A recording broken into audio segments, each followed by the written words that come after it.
Tonight, we are going somewhere considerably more dangerous than a haunted house, considerably more treacherous than a dark alley at midnight, and considerably more terrifying than your dentist's waiting room. Tonight, we are stepping into the courts, the bedchambers, the steaming corridors, and the blood-stained thrones of history's most evil queens.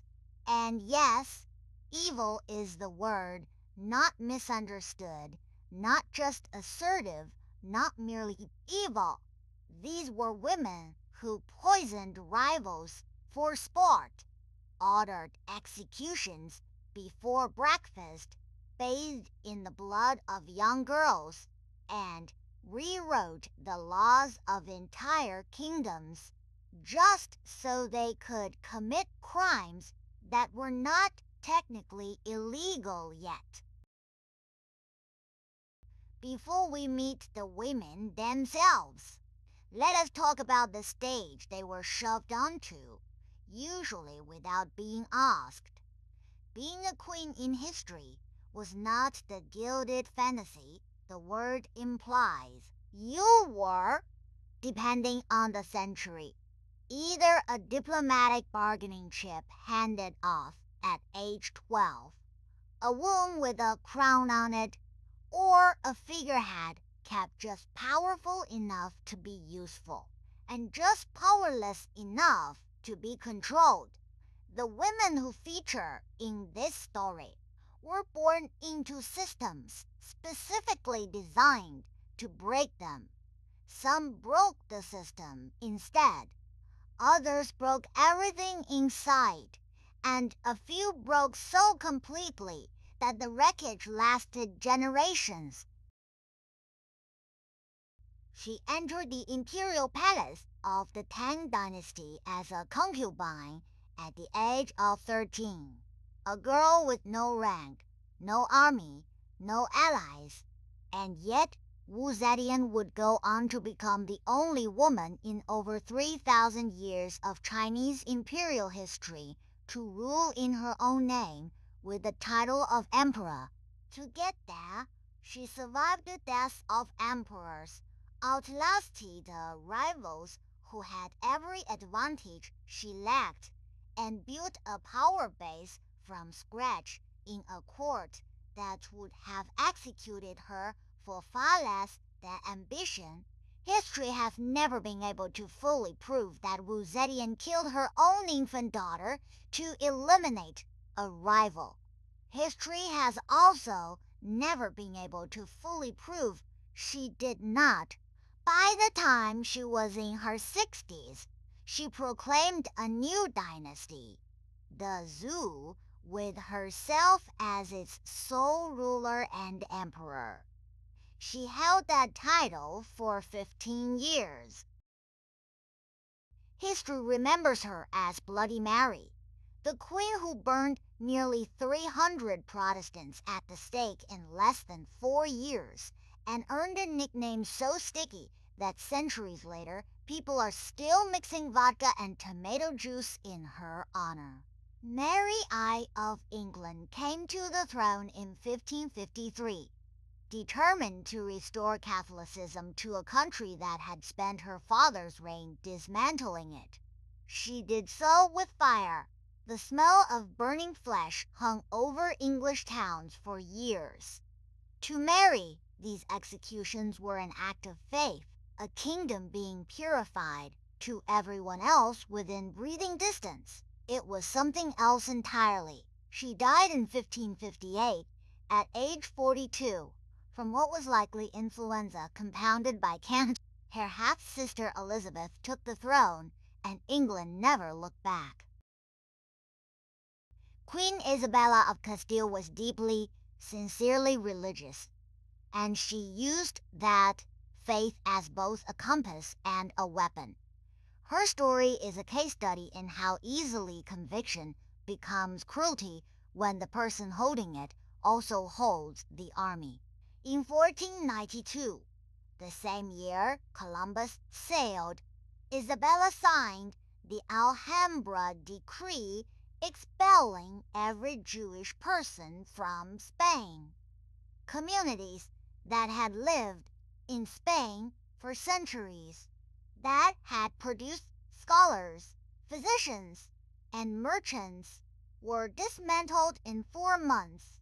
The Spanish Inquisition provided the enforcement mechanism. How Grand Inquisitor Torquemada oversaw an estimated 2,000 exterminated.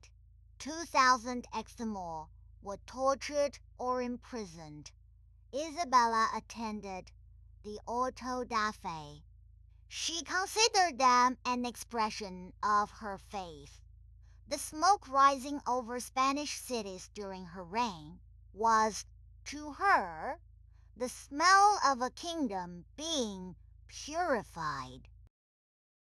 She came to France as a 14-year-old Italian bride, married a prince who was already in love with someone else, and spent the next decade being mostly ignored in a court that did not particularly care about her. Catherine de' Medici, born into the most powerful banking family in Europe, was not built for being ignored.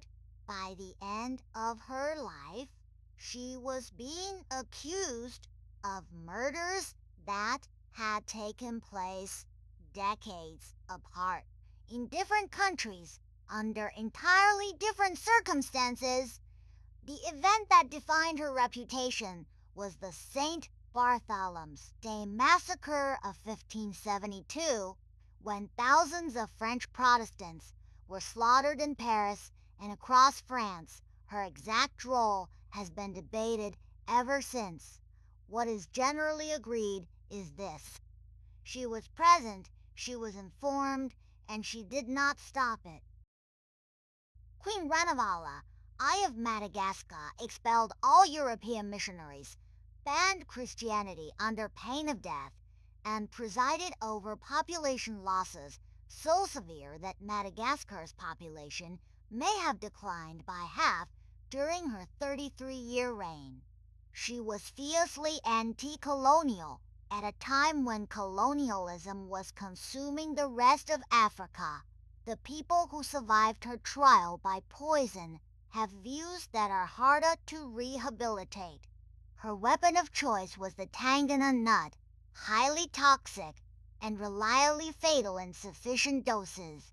If you were accused of a crime, of sorcery, of disloyalty, or of simply being inconvenient, you were brought before the court and required to swallow it. If you survived, you were innocent. If you died, you were guilty. The system was perfect in its simplicity. The bodies piled up in stacks. She was a Hungarian noblewoman of extraordinary wealth and rank, educated, multilingual, and by contemporary accounts, genuinely beautiful, which is mentioned here only because it was apparently what gave her the idea. Elizabeth Bathory, Countess of the Blood, believed, or came to believe, or simply told herself she believed, that the blood of young women kept her skin youthful. The number of victims attributed to her ranges from 30 to 600 dead. The probable truth is somewhere in the middle, and the middle is still unbearable. She was never tried because her family was too powerful. Instead, she was bricked into a chamber of her own castle, with only a small opening for food and air. She lived there for 4 years. She was 54 when she died. The chamber had been sealed around her for the entire time. When the Byzantine Empress Irene of Athens seized power in 797, she did not simply depose her son, Constantine VI, the rightful emperor. She had him blinded, a practice used in Byzantine politics to render a rival, incapable of ruling, since convention held that a physically impaired man could not sit on the throne. The blinding was carried out in the same imperial palace where he had been raised. He died of his wounds shortly after. Irene ruled alone for 5 years, the first woman to rule the Byzantine Empire in her own name. She was eventually overthrown and exiled to the island of Lesbos, where she died the following year. The empire she had seized went on, but the dynasty she had broken never fully recovered. She entered the Forbidden City in 1851 as a low-ranking concubine, one of thousands. She crossed the distance to genuine power because she bore the emperor's only surviving male heir. When the emperor died, she was 26. Within months, she had organized a coup against the council of senior officials appointed to keep her in check, and had herself established as the actual authority of the empire. For most of the next half-century, Empress Dowager Cixi was the most powerful person in China. When her nephew the emperor attempted sweeping modernization reforms, she crushed them, placed him under house arrest on an island in the middle of a lake in the imperial garden, and had his reformers beheaded in a single afternoon. He remained a prisoner for a decade. When Cixi finally died in 1908, the emperor died the day before. Modern forensic testing on his remains found arsenic levels 2,000 times higher than normal. These women mattered, not because they were good. Several of them were not good, and pretending otherwise would be a disservice to the people they harmed. They mattered because they existed in a world that did not expect them to matter, and then refused to be insignificant anyway. They reached for power in systems designed to keep it from them, held it in ways those systems did not anticipate, and lost it in ways that reverberated long past their own lifetimes.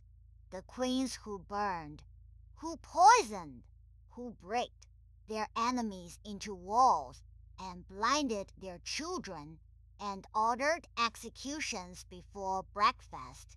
They were terrible. Some of them, they were also, in the most fundamental sense, present. They showed up.